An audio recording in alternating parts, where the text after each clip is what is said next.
السلام علیکم ورحمۃ اللہ وبرکاتہ۔ بسم اللہ، الحمد للہ والصلاة والسلام علی رسول اللہ وعلی آلہ وصحبہ ومن والاه۔ محترم سامعین، ذوالحجہ کا پہلا عشرہ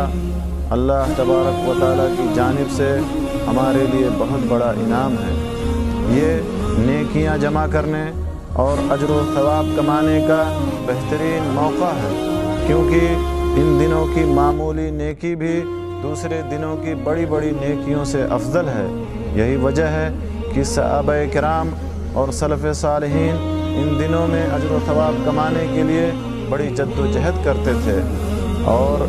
ان دنوں میں ویسے کوئی بھی نیک عمل اللہ تعالیٰ کو سب سے زیادہ محبوب ہے، چاہے وہ فرض نماز ہو یا نفل نماز ہو، چاہے وہ صدقہ اور زکوٰۃ ہو، چاہے ذکر اور دعا ہو، چاہے صلہ رحمی ہو، والدین کے ساتھ حسن سلوک ہو، تلاوت قرآن ہو یا اور دیگر اعمال۔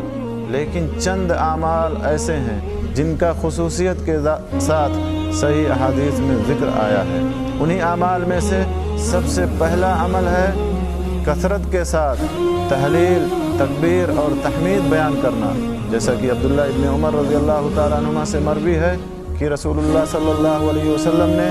ان دنوں کی عظمت اور ان میں نیک عمل کرنے کی اہمیت کو بیان کرنے کے بعد فرمایا فَأَكْثِرُوا فِيهِنَّ مِنَ التَّحْلِيلِ وَالتَّكْبِيرِ وَالتَّحْمِيدِ رواہ احمد فی مسند، کہ ان دنوں میں کثرت کے ساتھ لا الہ الا اللہ، اللہ اکبر اور الحمدللہ پڑھو۔ یہی وجہ ہے کہ بعض صحابہ کرام جیسے کہ عبداللہ ابن عمر اور ابو ہریرہ رضی اللہ عنہم اجمعین یہ ان دنوں میں بازار نکل جایا کرتے تھے اور بلند آواز سے تکبیر پکارتے، اور لوگ بھی آپ کے ساتھ تکبیر پکارنا شروع کر دیتے۔ دوسرا عمل ان دنوں کے اعمال میں سے روزہ رکھنا ہے، خاص کر یوم عرفہ اور 9 ذی الحجہ کا روزہ رکھنا، کیونکہ اس دن روزہ رکھنے سے 2 سال کے گناہ معاف ہو جاتے ہیں، جیسا کہ ابو قتادہ رضی اللہ تعالیٰ عنہ سے مروی ہے کہ رسول اللہ صلی اللہ علیہ وسلم نے فرمایا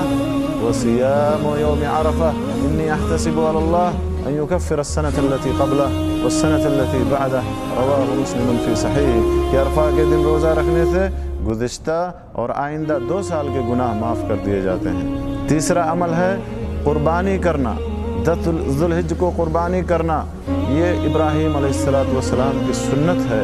اور دین اسلام کے شعائر میں سے ہے، اسلام اور مسلمانوں کی پہچان ہے اور بہت بڑے اجر و ثواب کا کام ہے۔ چوتھا عمل ہے حج اور عمرہ کرنا، جس کے پاس طاقت اور استطاعت ہو، کیونکہ حج کے بیشتر اعمال اور ارکان 8، 9 اور 10 ذی الحجہ کو انجام دیے جاتے ہیں، جیسے کہ عرفہ کا وقوف، مزدلفہ کا مبیت، رمی جمرۃ العقبہ، حلق اور قربانی اور طواف اور سعی وغیرہ۔ رسول اللہ صلی اللہ علیہ وسلم نے فرمایا من حج فلم يرفث ولم يفسق رجع من ذنوبه كيوم ولدته امه، متفق علیہ۔ جو آدمی حج کرتا ہے اور حج کے دوران بیہودہ گوئی، فحش کلامی اور گناہ اور معصیت کا ارتکاب نہیں کرتا تو وہ اپنے گناہوں سے پاک و صاف ہو کر کے ایسے ہی لوٹتا ہے جیسے کہ اس کی ماں نے اسے آج ہی پیدا کیا ہو۔ تو میرے دوستو، ہمیں چاہیے کہ ہم ان دنوں کو غنیمت سمجھیں اور اللہ سے دعا کریں کہ اللہ تعالی ہمیں ان میں کثرت سے نیک عمل کرنے کی توفیق بخشے۔ آمین، تقبل یا رب العالمین، وآخر دعوانا ان الحمد للہ رب العالمین، وصلی اللہ علی نبینا محمد وعلی